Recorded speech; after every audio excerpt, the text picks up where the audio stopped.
The girl woke out of her sleep and shuddered. Her tear-stained glasses painted a deeper red than they were before. Lifting herself up, and still dazed, she sniffed. Iron. It smelt very iron-like. It smelt like her dream. She glanced at her teardrop-splattered glasses and laughed.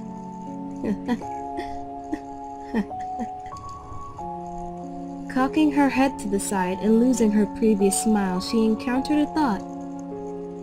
How did this happen? She turned her head to the sleeping figure next to her and smiled. There you are, my precious. Caressing his face, she laid a soft smile upon her lips.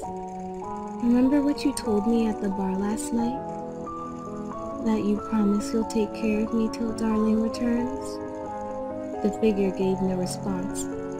His eyes shut to the world as leaky and misled stitches laced his eyelids. Won't you look at me, lovely? Am I not pretty? A soft whimper returned from the figure, followed by a soft plea. Please, let me be. The girl smiled and lifted a stocking-coated leg, flushed with crimson liquid. Cackling slightly, she spoke softly into the boy's ear.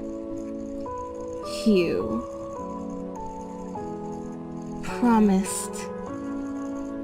The words, almost said in a hissing fashion, led the boy to start crying again. The girl lifted herself out of bed and began to stretch, her white shades heavy and blocking any sort of light entering the room.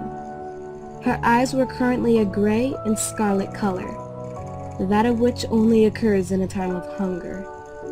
She kicked away various miscellaneous items, such as the cleaver lying around her, even that of the mangled teddy bear her beloved had given her so long ago. Crouching, she picked it up and nuzzled it. It still smells like my darling. The blood and tears and smiles and frowns. It's all so beautiful. Laying the bear down, she just sort of giggled once again. Standing up, she looked back at the boy who lay whimpering in her stead.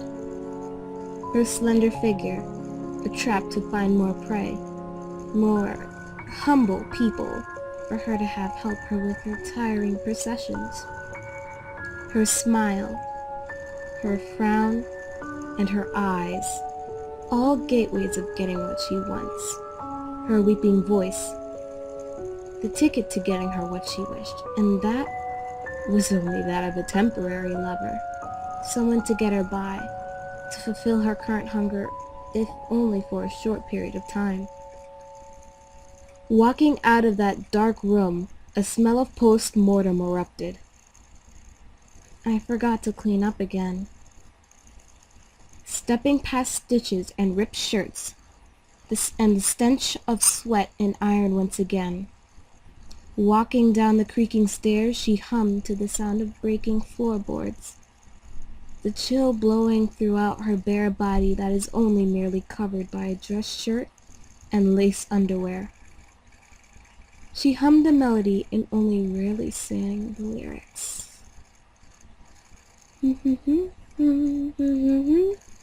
Swear this one you'll say. Kicking yet another body to the side, she giggled. Taking this one to the grave. She stepped in small pools of crimson liquid, once more seeping through her stockings and splashing against her feet. Bounding down a flight of brick stairs, she stopped and took a deep whiff in of the surrounding air.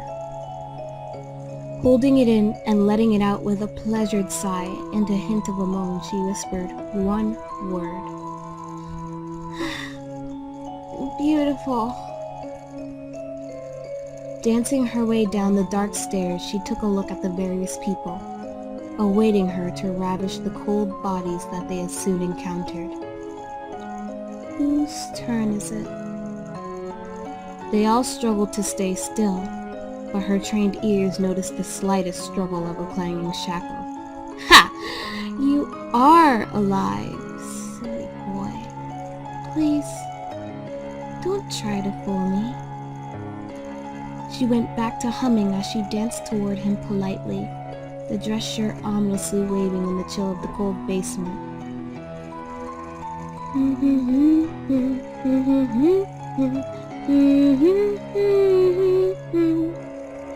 She lay her warm body against him and leaned in to kiss his neck, causing the gagged boy to whimper and drop a tear on the girl's head. All it did was bring another curved, coiled, and cracked smirk to her face. Leaning her face and lips towards his ear, she grabbed an object off the cold stone table that lay right next to each body. Playing with his chin, she whispered in his ear, "'Cause two can keep a secret if one of us..." She stabbed his stomach close to his kitty, not hard enough to kill him, but enough to hear him whimper in pain and discontent. "Is dead." She pulled back and looked at him with the smirk of a mad woman. "You promised." And with the smirk on my face, I blanked out.